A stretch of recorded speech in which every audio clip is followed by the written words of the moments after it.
Sir घर से भी प्रेशर रहता है कि शादी वादी के लिए लेके। और हम लोग यहाँ पे रह के हम 2021 में आए हुए हैं हज़ारीबाग। मेरा ग्रेजुएशन 2023 में भी कंप्लीट हो गया है और ये फॉर्म 2022 में हम लोग का भराया था।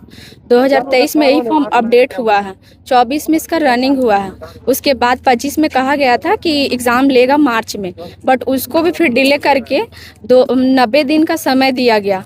उसके बाद फिर 22 मार्च को हम लोग का एग्ज़ाम का जो डेट फिक्स किया गया, उस दिन भी बोला गया कि अब सरहुल है, अपरिहार्य कारणों से ये एग्ज़ाम को स्थगित किया जा रहा है। अब 14 अप्रैल को दिया गया है।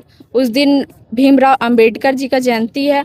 उस दिन भी कन्फ्यूज़न है और कंफर्म नहीं है कि एग्ज़ाम होगा कि नहीं होगा। कब तक डेट आगे पे आगे बढ़ता रहेगा और कब तक हम लोग इसी तरह तैयारी करते रहेंगे। माननीय मुख्यमंत्री हेमंत सोरेन जी से बस यही आग्रह है कि ये जो एग्ज़ाम का डेट वो दिए हैं, इसी तिथि को हम लोग का एग्ज़ाम को कराया जाए और हम लोग इस एग्ज़ाम को देने के लिए तत्पर और तैयार हैं। इस 14 अप्रैल को एग्ज़ाम कराया जाए, क्योंकि बिहार में भी उस दिन एडीओ का एग्ज़ाम है। और तो जब बिहार एग्ज़ाम ले सकता है तो हमारा झारखंड क्यों नहीं ले सकता है। क्या नाम हुआ? अनीता कुमारी। जो अगल बगल मेरे देख रहे होंगे सारे छात्र हैं और जेएसएससी की तैयारी करते हैं। झारखंड में आपको तैयारी करना ही एक बहुत बड़ा दुर्भाग्य माना जा सकता है, क्योंकि यहाँ की सरकार इस खतरनाक तरीके से सोई रहती है कि यहाँ कब क्या होता है नहीं होता उसको कुछ हवा भी नहीं लगता। अभी एक एग्ज़ाम है जेएसएससी एक्साइज का, ये पिछले साल गर्मी के समय में दौड़ाया था। उस समय करीबन 20 लोग मारे गए थे, मतलब मर गए थे।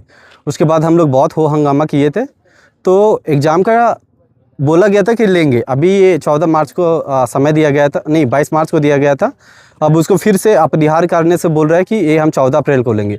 ठीक है, 14 अप्रैल को भी हम लोग को मान्य होता, लेकिन उस दिन अंबेडकर जयंती है, तो जाहिर सी बात है उस दिन छुट्टी होगा।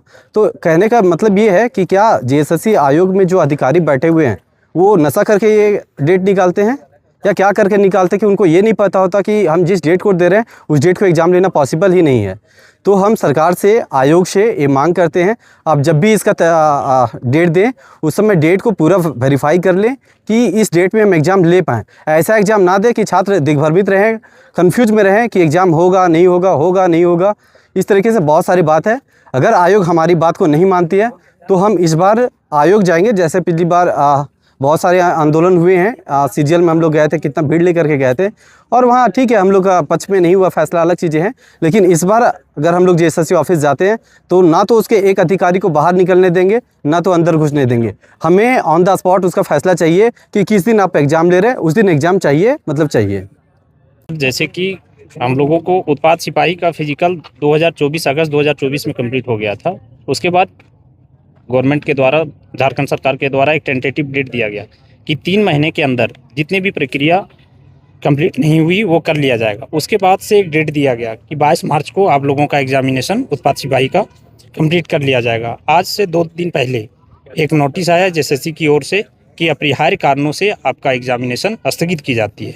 उस डेट को ले जाकर 14 अप्रैल को बोला गया कि 14 अप्रैल को लिया जाएगा। तो हम लोग गवर्नमेंट से और राज्य के मुखिया से मांग करते हैं कि यदि 14 अप्रैल को एक डेट आया टेंटेटिव, तो उस दिन एग्ज़ाम ले लिया जाए, क्योंकि 2018 से ही लगातार ये बहाली पेंडिंग है, डेट पर डेट पड़ रहा है और आगे बढ़ाया जा रहा है। तो इससे झारखंड के युवा बेरोजगारी की मार तो झेल ही रहे हैं और आस पड़ोस के ताना भी बहुत झेल रहे हैं। तो राज्य के मुख्यमंत्री से यही आग्रह है, विशेष आग्रह है कि सर आप इस डेट को 14 अप्रैल को एग्ज़ाम लेने का कृपा करें। क्या नाम हुआ? अमित कुमार।